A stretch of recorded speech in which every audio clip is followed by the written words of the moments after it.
We are excited to have held this training around documenting and implementing effective asset management internal controls. Now, the first extension of that is actually beyond compliance, documenting and implementing effective asset management internal controls.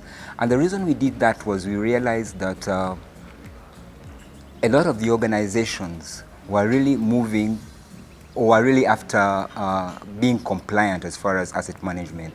And a lot of them had very poor asset management. So we thought that beyond their need to comply for asset management activities, what should they look at as the core thing? So we've been able to tell them and teach them that assets represent value that can improve, A, their service delivery, but then also, 2, their return on investment. Yes, it has been a benefit to me as an auditor for the different entities, because in the training we realized that actually for someone to manage the assets well, doesn't need to be either a government entity or a private entity, but all of us as managers need to get knowledge about the training. Principally, on any balance sheet of an organization, assets form one of the core items there, and it's important that their deployment in the generation of revenue is addressed by management. And in that regard, you need to look at whether an organization is generating maximum value from the assets at the optimal cost. Very often, you note that we're involved in acquisition of assets, but we don't know at what point we should disengage. We don't know at what point we should reinvest. Sometimes you note that the cost of maintenance of operating, is more than the value of the asset, but we keep on running the assets. So this training has taken us through that journey, that we should be in position to know at what point we should disengage to gain maximum value from the assets that we deploy in the generation of revenue for the different companies or for the government. Gatherings like this are very key because for us as asset managers, it gives us an opportunity to express the desire we have for these assets. And when we get stakeholders like this, then we usually want to give them what we feel is important.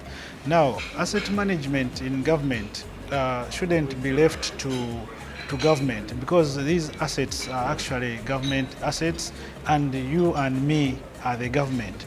So if you and me are the government, in other words the public, we have a role to play in these assets as far as their management is concerned. So really we call upon the public to own these assets and make sure that wherever an opportunity comes for you to enforce their management, please try to exercise your role, and it's your right.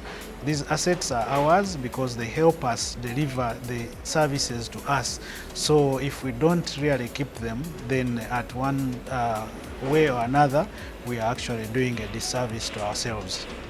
Actually, it is very, very important that people get to know that if you ban 1 or 2 vehicles, these vehicles will again be bought using the resource that government has, and this money would have been used elsewhere in delivering the service. So whenever there are any riots or any uprisings, so these assets are burnt and destroyed, buildings are brought down.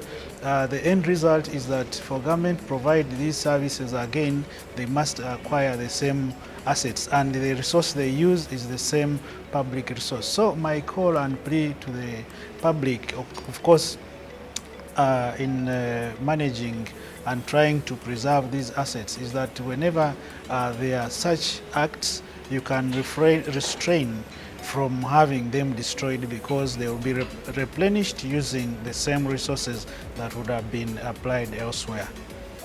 Well, since the workshop was about sharing experiences and the participants were across board, we had to share the experience that government, the efforts we are undertaking, and also get a leaf or two from how these organizations try to manage their assets.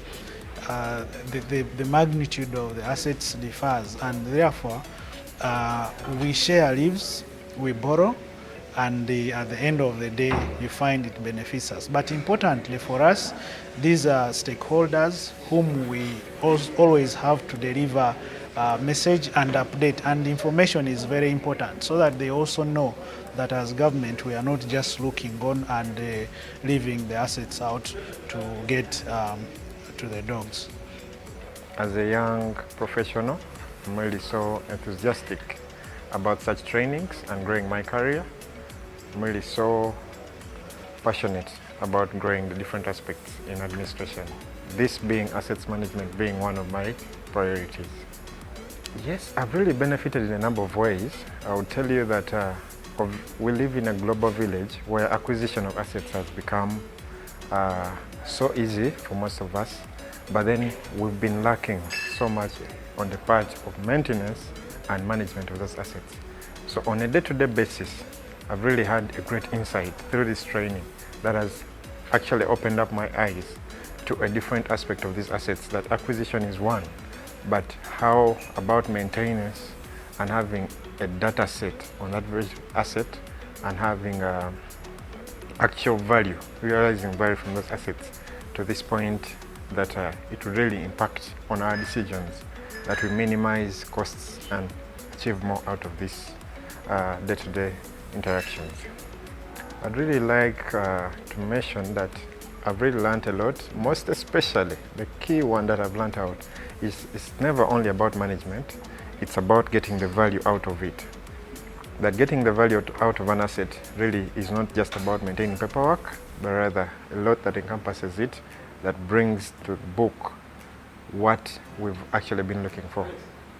But now I'd like to believe that they have received quite some good knowledge where they can be very good ambassadors in their organizations. Being good ambassadors in their organizations means they're going to cause these discussions and then move the organization's asset management capability from a place where I would believe right now that most of them are in an innocent place where they really do not know what asset management involves. Yes, asset management is beyond just maintenance activities or maintaining assets for financial reporting. It's actually about doing asset management to realize value from them so that they can get a good financial return on investment, but then also their service delivery will be top notch.